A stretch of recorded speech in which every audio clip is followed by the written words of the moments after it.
In this video, we're going to talk about what's called the shell method. Now, this is not an AP topic, and it's not in our book because it's not an AP topic. So even though you won't ever be asked to do a question that requires the shell method on an AP calculus exam, it will still be accepted because it is legitimate calculus, and sometimes it will give you a way of doing the problem that's a little bit easier. So what we're going to do here is we're going to find the volume of a solid formed by rotating about the y-axis, the region bounded by y equals 2x squared minus x cubed and the x-axis. So you can graph this on your calculator using an x-min of 0 and an x-max of 2, a y-min of -1, and a y-max of 3. Now, if you look at doing this, can you see why, if we were trying to do this with a disc or a washer, we would have to draw our rectangles horizontally since we're rotating this about the y-axis. And it just isn't going to work because if we were going to try to do the length of this rectangle, we would have to take the same curve at one point minus the curve at a different point, and that just isn't going to happen. So instead, what we're going to do is draw our rectangles vertically in this case, so that the long side of the rectangle is parallel to that line of revolution, that axis of revolution. Now, as we do that, as we rotate this figure around the y-axis, you gotta use your imagination here, we're going to get something that looks sort of like this. So it's going to come around this way. Now I'm going to try to draw it a little bit better over here. What we're going to get is a very thin cylinder that's open in the middle there. And this is what we're going to call a shell. So something like this. So what we want to try to do here is to try to figure out what that delta volume is going to be. So if you imagine slicing this thing right through one side there and unraveling it and laying it flat, it's going to look something like this, a big rectangle with a little bit of thickness. Now we know that the delta volume is going to be the area of our cross-sectional piece times that delta x, which is the thickness to make it a volume. Now the area of a rectangle is going to be base times height. The height we can see pretty clearly. That is going to be our function right here in the picture. Now the distance here, our base, notice that comes from the distance around here. Can you see that? That if we slice that cylinder and we lay it out flat, this is really going to be 2 pi r, the radius of that circular end of that. So it makes our delta volume 2 pi, the radius, which is going to vary from one problem to the next, the height, and then a delta x, or we'll see somewhere it could be a delta y as well.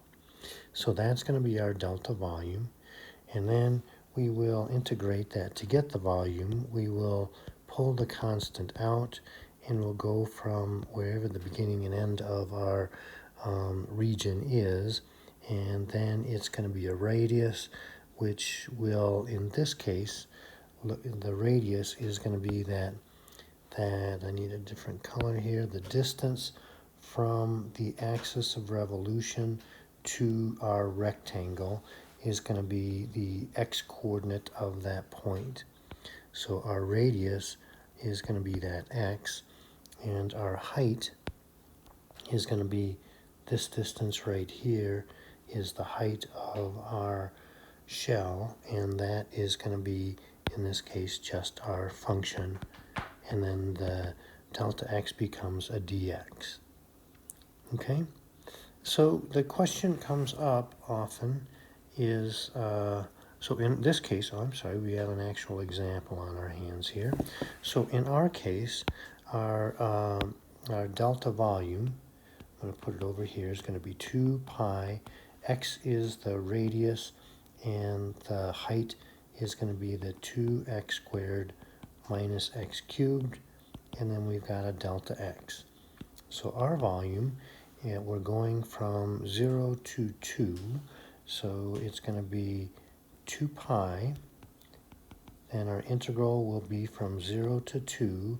We can distribute that x and get 2x cubed minus x to the fourth, and then our dx. So let's go ahead and do this. The integral of 2x to the third, we're going to get x to the fourth over 4 times the 2 is going to be 1/2 x to the fourth minus, and that's going to be 1/5 x to the fifth, and we're going to evaluate that from 0 to 2. So we're going to get 2 pi times, so the 2 to the fourth is 16, half of that is 8, and 2 to the fifth is 32 fifths. So 8 is 40 fifths minus 32 fifths is going to be 8 fifths. Whoops. So that is going to be a 16 pi over 5 is our volume. Okay? So the question comes up, when do you use the discs and the washers, and when do you use the shells, and how can you remember it? So it's kind of corny, but the idea is that if the axis of revolution is perpendicular to the rectangle, then we're going to use a disc, or if there's a hole, a washer. If the axis of revolution is parallel to the rectangle, then what we get is the shell method. So it's really corny, but people don't forget it. So we say that when you have some function and you've drawn your rectangle, you say, is that rectangle perpendicular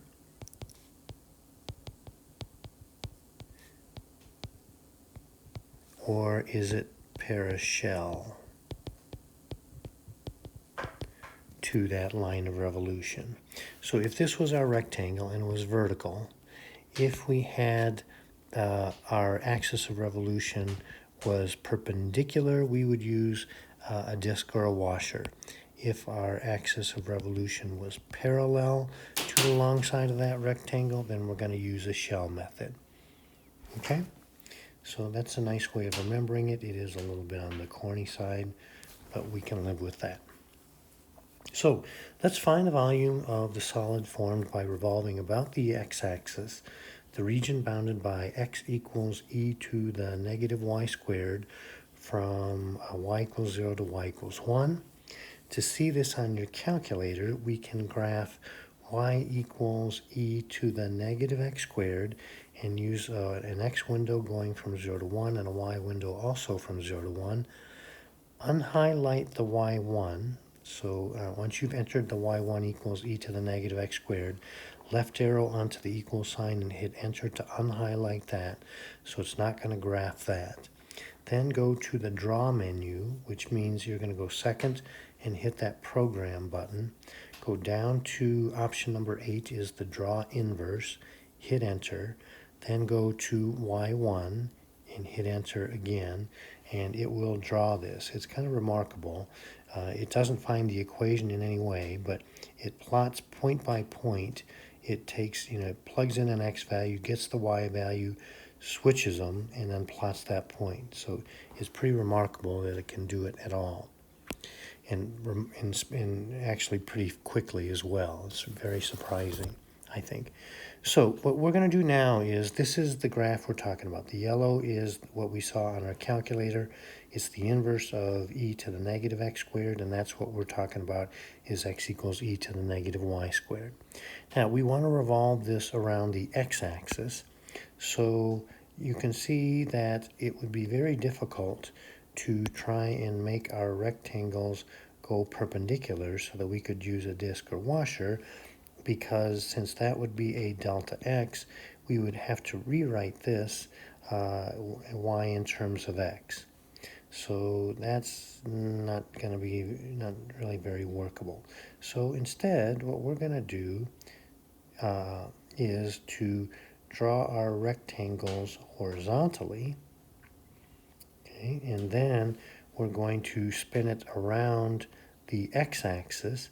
So as we go around that way, we can see that the axis of revolution is parallel, parashell, to our rectangle, and so we're going to use the shell method. So our delta volume for a shell is going to be 2 pi r h, and in this case, it's not a delta x, it's going to be a delta y. Because that's a y, we have to get our r and our h in terms of y. So the radius is going to be that distance from the axis of revolution to the rectangle, and you can see that that is going to be the y-coordinate of that point on the rectangle that's shared with that curve, and so we can call that y. The height of our shell, so that shell, remember, is looking something like this. It really wasn't a very good one. Let me try that again. So it's going to be a really thin cylinder there. Okay, something like that. So our radius, that distance right there, is going to be that distance from the line of revolution to the rectangle. Our height is going to be this distance right here, which is the x-coordinate of that point, and the x is given by e to the negative y squared. And then, as we said, we've got that delta y. So we can then go to our volume is going to be 2 pi. Our integral is going to use y values, so we're going to go, as we see, from y equals 0 to y equals 1. And we've got y e to the negative y squared dy. We can integrate this with a u substitution. U is going to be the exponent, negative y squared. Du is then going to be negative 2y dy. So the dy is going to be du over a negative 2y. So our integral is going to be 2 pi. I'm going to forget for a moment accidentally the limits, because we're going to change them to u limits. We're going to call that e to the u, and the dy is going to get replaced by a du over negative 2y, which is good because it will take care of that extra y that we had hanging around. The negative 2 in the denominator will cancel our 2 in the 2 pi, so that's now going to be a negative pi, and we're going to integrate e to the u du. That's a great integral. That's just going to be e to the u. And so we're going to say that that's going to be a negative pi e to the negative y squared, and now we remember our y limits are 0 to 1. So that's going to be a negative pi e to the 1 squared is 1, so that's going to be a negative 1 minus a negative pi e to the 0, which is just 1. So that's going to become pi minus, and since e to the negative 1 is 1 over e, there's a weird number for you. It's going to be pi over e. And that's where we are, right there for our volume. Okay. Let's try revolving the region bounded by y equals x squared plus 1 from y, and also bounded by y equals 0, x equals 0, and x equals 1 about the y-axis. So our axis of revolution here is going to be the y-axis. Our region is bounded by the parabola, and y equals 0 is the y-axis, and x equals 0 is the x-axis, and then x equals 1 is going to be that vertical line at 1. So we're talking about this region right in here. That's our region. We're going to revolve that around the y-axis. Now this would be pretty challenging if we were going to try to do this using horizontal rectangles. If we were going to really determine to try to do a disc or a washer, we could, but it would be really kind of a challenge because you can see the rectangles here are going to have a right side and a left side that are different than rectangles drawn there. So we would have to make it into two separate integrals, but we're not going to do that. Oops. Let me see if I can reconstruct that a little bit. So we're going to go ahead and make our rectangles go perpendicular to the x, which means they're parallel to the y.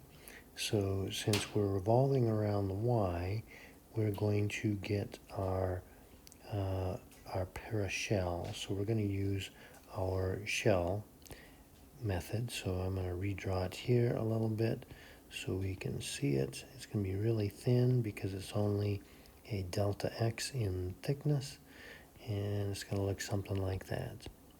So our delta volume is going to be 2 pi RH, and our thickness is indeed a delta x. Our radius is going to go from the axis of revolution out to our shell.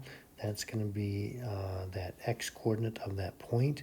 So our radius is going to be x, and our height is going to be the value of our function, which is going to be x squared plus 1. And then we're going to have our delta x. So our integral, our volume, is going to be 2 pi times the integral.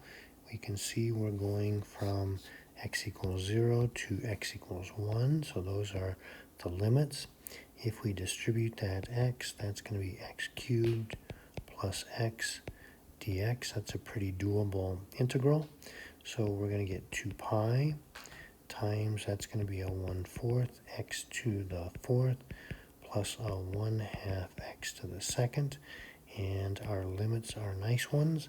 We're going to put that to go from 0 to 1, so we're going to plug in 1 first. So that's going to be 2 pi. 1 to any power is 1, so that's going to be 1/4 plus 1/2. And the zeros are just going to give us 0. We know that 1/4 plus 1/2 is 2/4, is going to make that be 3/4.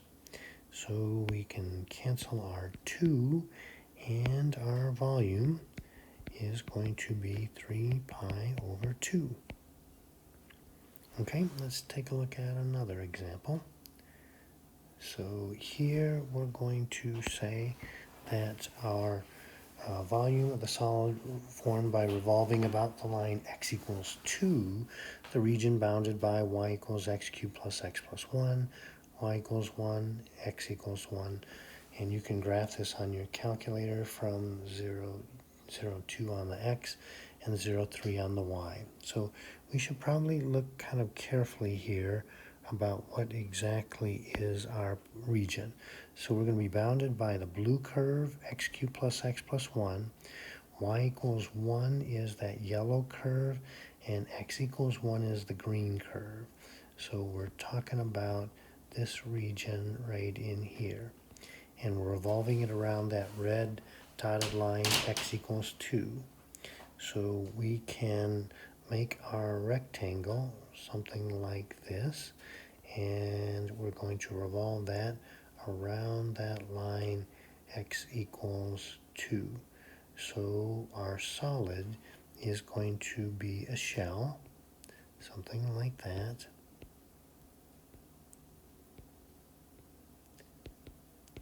And so you can see here, this is the first time we've seen an axis of revolution that's not the x or y axis. So we'll see how that's going to look. First, we got to get our delta volume, and because that is, our rectangle is parashell to the axis of revolution, we're going to go 2 pi r h delta, and it's going to be a delta x because we have a little thickness on the x-axis there. Now, here's where it gets a little more interesting. The radius is oftentimes the hardest part to get.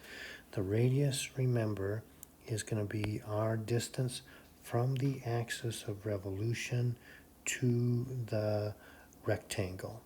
And so that horizontal distance, we're going to go right minus left to figure out what that r value is, what that distance is. So the right is the 2, that's the x equals 2.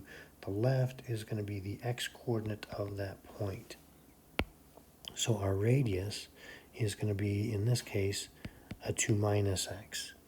And the height is going to be our function, which is the x, well, it's going to be, actually the height is going to be this distance in here, which is going to be the top curve, that's the x cubed plus x plus 1, minus that bottom curve, which is y equals 1, which is going to look like that.